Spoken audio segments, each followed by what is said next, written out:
Yo, what is up everyone? Welcome back to a new video.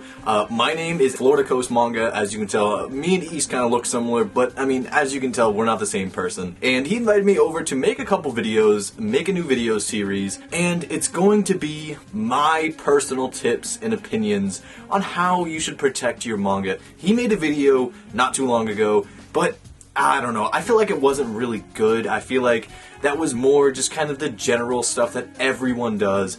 I'm going to show you guys how to actually protect your manga the best way possible. And trust me, I'm from Florida. I would never lie to you. I would never deceive you. I mean, like, look at this headband. I mean, come on now. Now, we're going to go over topics such as making sure that your manga gets enough vitamin D, making sure that your manga stays hydrated. I mean, there's a bunch of different things I could show you guys, but I'm just going to go over a couple of them today. So first things first, let me show you guys a very unhealthy manga. So right here is a random volume of Black Butler, and as you can see, it's pretty white, it's pretty pale. To be honest, this is an example of a manga that just doesn't have enough vitamin D, and the number one cause, or the number one reason why that is because it hasn't had enough sun. Your manga needs vitamin D. If your manga's tanned, your manga is healthy. You need a nice color to it. If you don't have color, then the manga's not doing well. And let me show you a beautiful, pristine volume of manga. So here's a beautiful volume of Case Closed, and I mean, just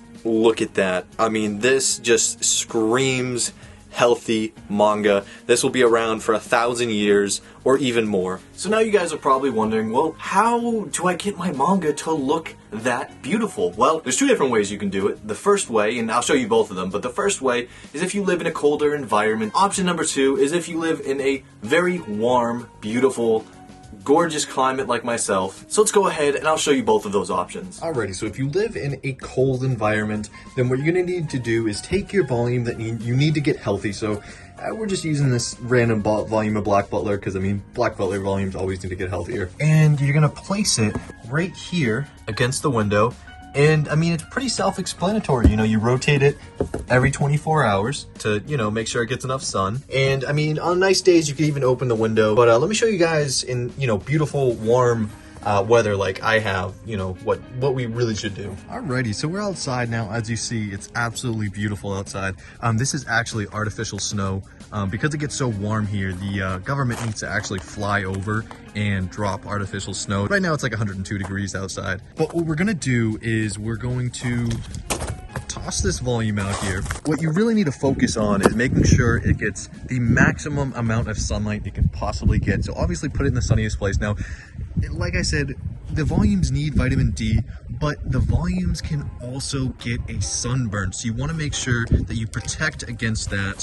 So the best thing you can get for this is Australian Gold. You need to protect the manga while also getting its vitamins in. And I mean, Australia, like, is there a better place? So take this and you just,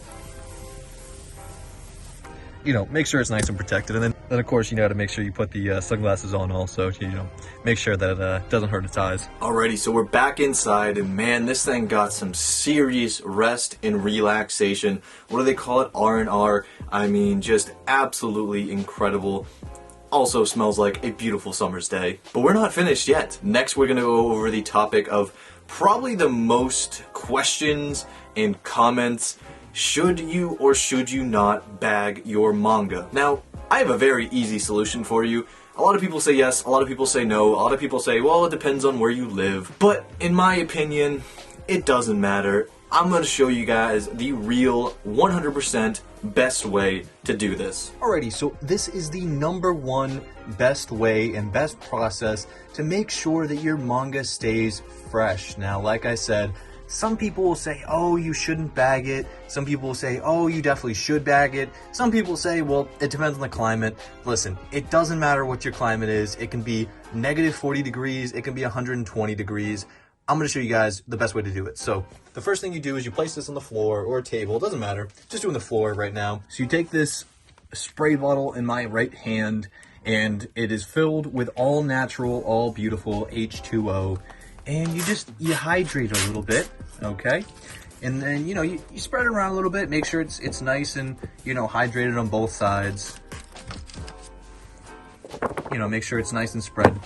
Next thing you want to do is you want to take your bag I mean, simple Ziploc bag here, and you want to put the manga in the bag, obviously. So a lot of people don't know this, but your manga can actually dry out, so you want to make sure you keep your manga hydrated, and you do this process. I would say the climate does kind of matter with this. So if you live in a not so dry climate, I would say, maybe once every week or two. But if you live in a dry climate, I would say at least once a week at a minimum. And then you can also put multiple volumes in these bags. These are, fantastic sized bags. So you should really have no issue fitting, something like, 1, 2, or maybe 20, 30 manga volumes in this bag. So yeah, I hope you guys enjoyed my 2 tips on how to protect your manga the best way possible. Now, I have more tips I can give you guys. If you want to see another video, let me know down in the comments. East will let me know. I'll be able to come back on here and make you guys another video. Also, if you want to see how to reverse the effects of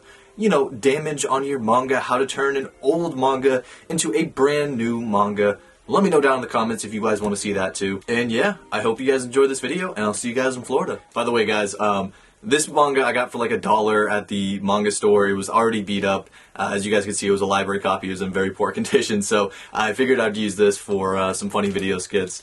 And yeah, I hope you guys enjoyed.